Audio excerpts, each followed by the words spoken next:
Hello, YouTube fans, here again.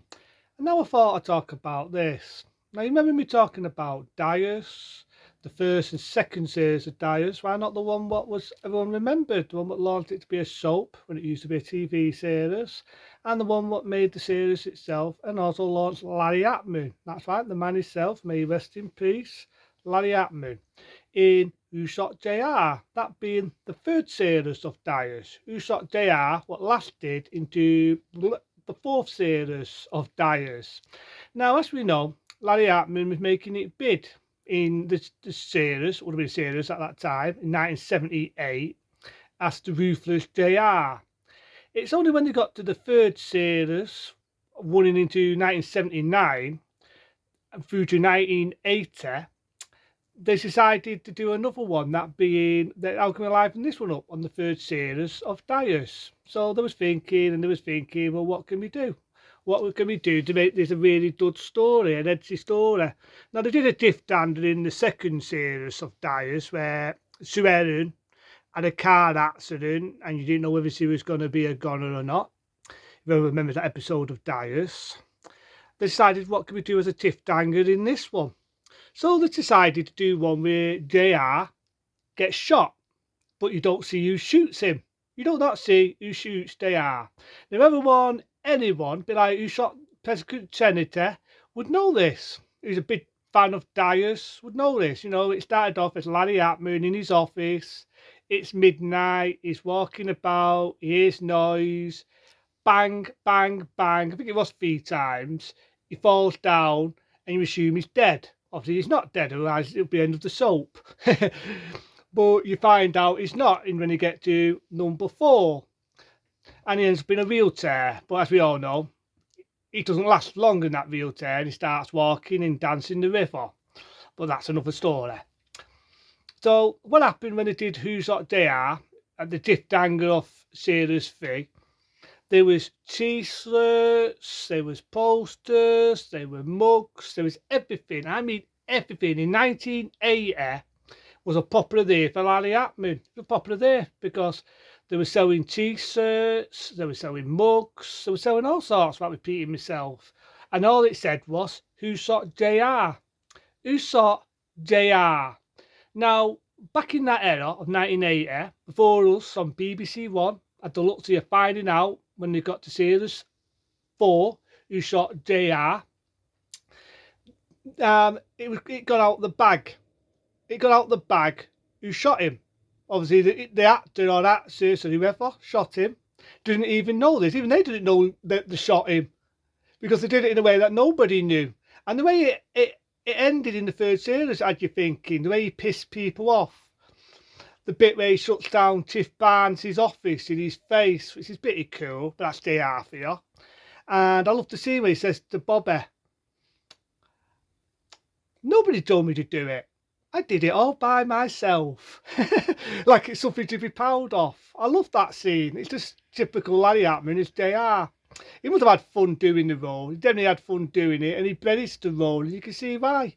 You can see why. I mean, it's like I said from the review of Dias. Larry Atman tried to do the movie career, didn't get very far. You know, after I Dream of Dina being a bit possessed, that's the only problem. You become typecasted as an actor or an actress, and you do a TV series, whether it's comedy or whatever, for so many years, you become typecasted. So he tried to get into movies, and it didn't do very well. It was thanks because of Dias what launched Larry Atman, and it's thanks because of this what launched his career. But anyway, that's, you know, he got shot, and when he got to the 4th series, the chat got out the bag. So they did these, it's more in America, they did these funny little ads where you had every actor, whether it be Victoria Principal looking hot as usual, pretending to shoot JR. You had Tiff Barnes shooting JR. You even had his dad, Chuck, shooting JR. You had all these actors, and it just paused where he says, "Get that, you son of a bang, bang, bang, bang." Even Larry Atman got a task in and had a laugh where he says, "You miss men," had a special shirt what sturts out water, making it look like when he's drinking beer, the beer sturting out. So, I mean, he had a laugh and a few laughs on the way when they did that Who Shot JR. And I don't want to spoil it, I'm going to spoil it. Everyone's seen Dyers. Everybody knows now. Over the years, everybody knows now who shot JR. So you've been warned if you've never seen it. If you've never seen Dyers, rent them out. Watch them. They do service. Even today I can watch them. Lasted in 1978 to 1991. Right? So I'm going to say it. There with it. When you get to the four sailors, you think it's Sue Ellen, his wife, what shot him. Even Sue Ellen thinks it's her. But then she figures out it's not her. It turns out to be Sue Ellen's sister who shot JR, that being Tristan. She shot JR. As we all know, you've seen Dyers. They was having an affair. Dyers got rid of her. Dyers got rid of her. Duh. I mean, JR got rid of her. And Tristan got pissed. And out of spite, she shot JR. Only she didn't shoot him too good because he left. And he got shot in a few other episodes. But that's a different story. Now, I know that episode, it became popular. And, like I say, it launched the TV series then into a soap.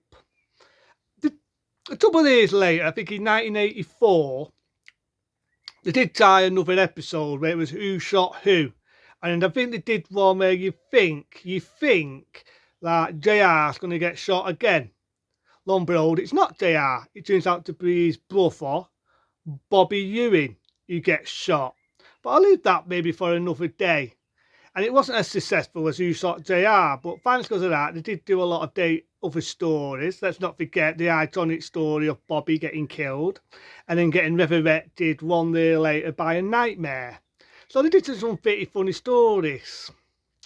Not in ha-ha sense. But it was, in my eyes, it would be thanks because of this. This itself is what launched the series Dyers. It definitely made a name, and it definitely made Larry Hackman a name. And everyone remembers the t-shirts they were selling. You even had a fake Dyer book that said Who Shot JR. So it became a big phenomenon and a big marketing tool. And if anything, it launched the series Dyers. It launched it, you know what I mean? And I think in a few episodes, you do see JR get shot a lot. I remember there was an episode where he got shot by a soldier. Mercenary, if I remember rightly, if I remember that episode. And then Sue Ellen did shoot him in an episode. So they kind of did that, and he tasked in on it, and he made jokes, and he made laughs, and he made giggles over it, to be honest. But it was done in one way. I think in the third series, it really just showed Larry Hackman really playing a good role. He plays a character you'll love to hate. He treats his wife like shit. He shuts a company down in front of Tiff Barnes' face. Chose it down right in his face, what I think was pretty cool.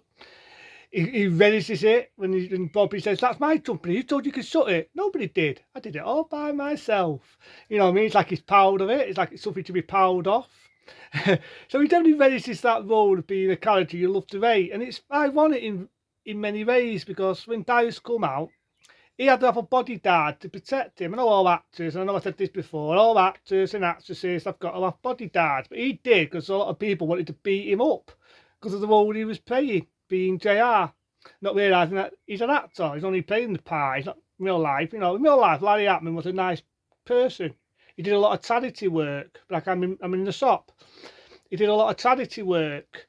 So he was the opposite than JR. But, you know, people buy into it and think, oh, I'm going to get him. But he did have to have a bodyguard to protect him. But in my eyes, it's well known. It launched Larry Hackman. May Larry Hackman rest in peace. But this was the role everyone remembers, that being Who Shot JR. Until then, I've got to shoot off, got to open up, and I'll see you soon.